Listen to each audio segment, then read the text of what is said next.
इस वीडियो में हम लोग प्रक्षेप गति से संबंधित परिभाषाएं पढ़ेंगे। तो प्रक्षेप गति से संबंधित परिभाषाएं पढ़ने के लिए प्रक्षेप का गमन पथ परवलयाकार ही बना लेंगे। ऐसे एक्स अक्ष, वाई अक्ष और वाई अक्ष एक्स अक्ष से थीटा कोण बनाते हुए ये पत्थर के फेंकने की यानी प्रक्षेप के फेंकने की दिशा बना लेंगे। वेक्टर यू प्रारंभिक वेग, इसको प्रक्षेपण कोण कहा जाता है। ये जो कोण होता है प्रक्षेपण कोण, और इस तरह से गमन पथ यानी परवलय पथ बना लेंगे। तो ये परवलय पथ का सिंबल है। ये इस तरह का जहाँ भी बना हो तो उसको परवलय पथ कहा जाता है, फिगर अगर बनी है। अब हम लोग डेफिनीशंस पढ़ते हैं। तो पहली डेफिनीशन है उड्डयन काल या प्रक्षेप का उड़ान का समय। तो प्रक्षेप का उड्डयन काल कहिए चाहे प्रक्षेप का उड़ान का समय कहिए, मतलब जितनी देर हवा में रहता है। तो ये डेफिनीशन है कि प्रक्षेप जितने समय तक हवा में रहता है उस समय को प्रक्षेप का उड्डयन काल या प्रक्षेप का उड़ान का समय कहते हैं, और कैपिटल टी से लिखते हैं। तो अब देखिए, यहाँ से तुमने फेंका और यहाँ तक आया, तब तक ये यहाँ से ये इतनी देर ये हवा में चला है। तो जितने देर यहाँ पर जितना समय इसने लिया है उसी को कहते हैं उड्डयन काल। इसको कैपिटल टी से लिखा करेंगे उड्डयन काल को। तो अब कैपिटल टी निकालने के लिए हम लोग पहले पी बिंदु, महत्तम बिंदु पी है प्रक्षेप पथ का, महत्तम बिंदु पी है। तो पी तक पहुंचने में समय मान लो हम टी ले लें कि प्रक्षेप ओ से चलकर पी तक पहुंचने में स्मॉल टी समय लेता है। तो उतने समय में पी से ए पर आ जाएगा, क्योंकि ये बीचों बीच पॉइंट है। तो जितने समय में यहाँ पहुंचेगा उतने समय में लौटकर पृथ्वी पर। तो स्मॉल टी और स्मॉल टी दोनों जोड़ लेंगे 2t, तो पूरा उड्डयन काल निकल आएगा। तो पहले हम लोग आसान होगा कि यहाँ तक का समय निकाल लिया जाए। तो यहाँ तक का समय निकालने के लिए हम गति का पहला समीकरण इस्तेमाल करेंगे, v बराबर u माइनस जी टी। अब v यहाँ पर देखिए, v क्या है, अंतिम वेग है p पर। तो p पर जो अंतिम वेग, और वो भी इन समीकरणों में ऊर्ध्वाधर वेग देखे जाते हैं क्योंकि ऊर्ध्वाधर गति के समीकरण है। तो इस जगह पर बिंदु P पर जो वो अंतिम वेग होगा उसका वो 0 होगा, क्योंकि ऊपर को कोई वेग बचा ही नहीं। अगर बचा होता तो ये अभी और ऊपर जाता वहां पर अंतिम वेग। तो याद रखना, प्रक्षेप पथ के महत्तम बिंदु पर जो ऊर्ध्वाधर ऊपर की ओर वेग होता है वो 0 होता है। तो यहाँ 0 हो गया। और ये समय u जो है वो फेंकते समय ऊर्ध्वाधर ऊपर की ओर प्रारंभिक वेग लिया जाता है। तो यहाँ पर ऊर्ध्वाधर ऊपर की ओर फेंकते समय प्रारंभिक वेग uy है। तो यहाँ uy लिखा जाएगा माइनस जी टी, ये बदल जाएगा। तो ये गति का पहला समीकरण इस रूप में हो जाएगा, 0 equal ui minus G T. ui की जगह u साइन थीटा लिख देंगे, माइनस जी टी रहेगा तो जी टी को इधर भगा लेंगे, तो ui की जगह u साइन थीटा, तो t निकल आएगा। यानी O से महत्तम बिंदु P तक पहुंचने का समय t निकल आया u साइन थीटा बटे जी। अब इतने समय में वो नीचे आ जाएगा, तो कुल उड्डयन काल क्या हो जाएगा, 2t हो जाएगा। तो प्रक्षेप को महत्तम बिंदु ये लिख दिया मैंने, P तक पहुंचने का समय आता, P से A तक आने में भी t समय लगेगा।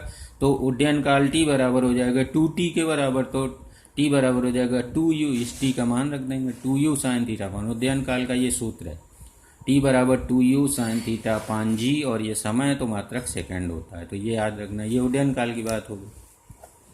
अब हम लोग प्रक्षेप की महत्तम ऊंचाई की बात करें, यानी प्रक्षेप की महत्तम ऊंचाई इसको कहा जाता है कि प्रक्षेप जितना ऊपर की ओर y दिशा में यानी ऊर्ध्वाधर दिशा में जितना अधिकतम दूरी तय करता है उसको कहते हैं प्रक्षेप की महत्तम ऊंचाई। तो ये अधिकतम दूरी मान लेते हैं h तय की, कैपिटल H।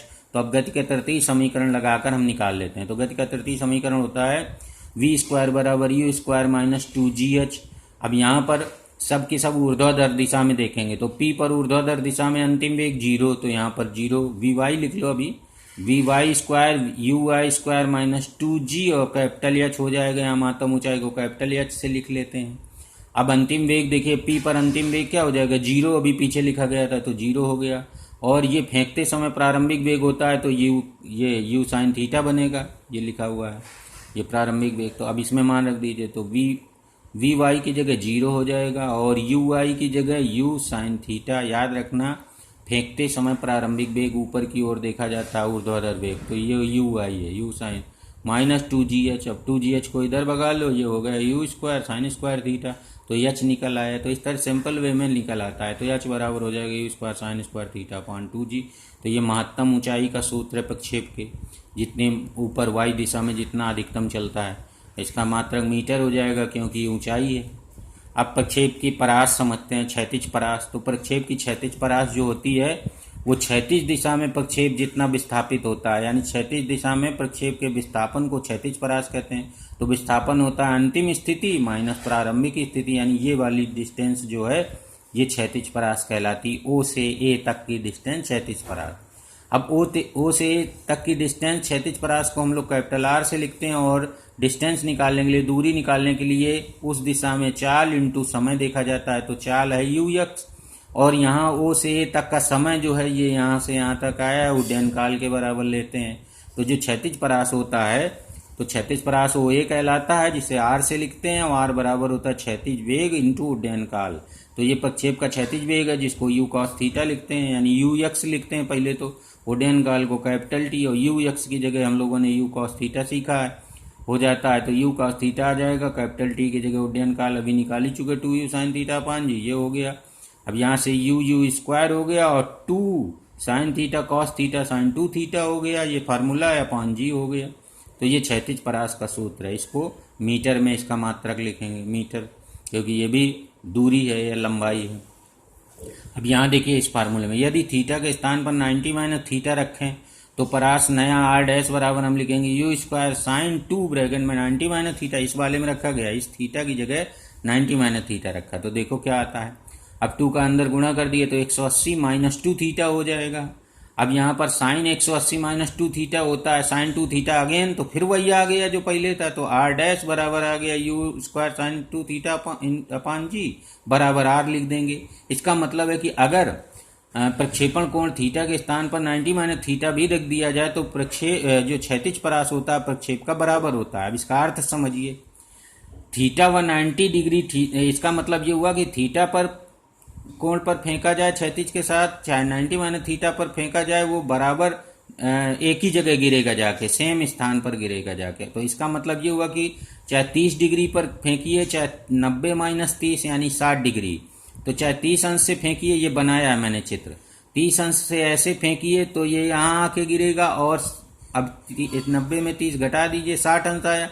60 अंश से भी अगर पत्थर को फेंका जाएगा 60 अंश का कोण बनाते हुए, तब भी वो उसकी महत्तम ऊंचाई तो बढ़ जाएगी लेकिन गिरेगा आके वहीं, यानी उसका क्षैतिज परास ये सेम रहेगा।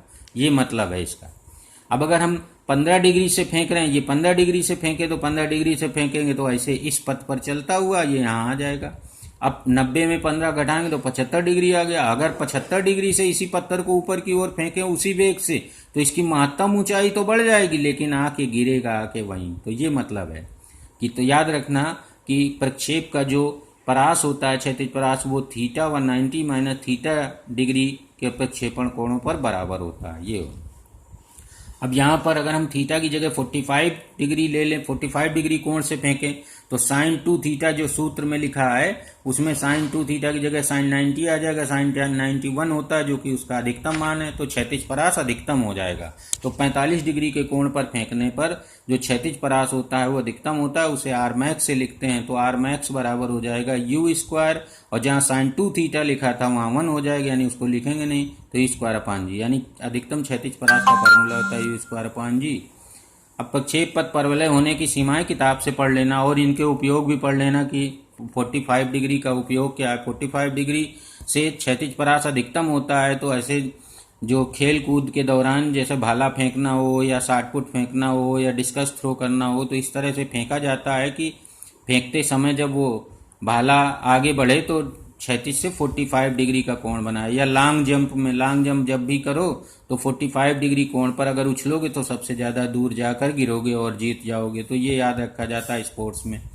अब ये 45 जो डिग्री पर प्रक्षेपण दिखाएं तो मैक्सिमम प्रक्षेपण होता है, यानी अगर हम इसी में 45 बनाएं बीच में ऐसे यू 45 डिग्री, ये वाला 45 डिग्री अगर यहाँ पर बना लें तो ये सबसे ज़्यादा दूर ऐसे गिरेगा जाके ये।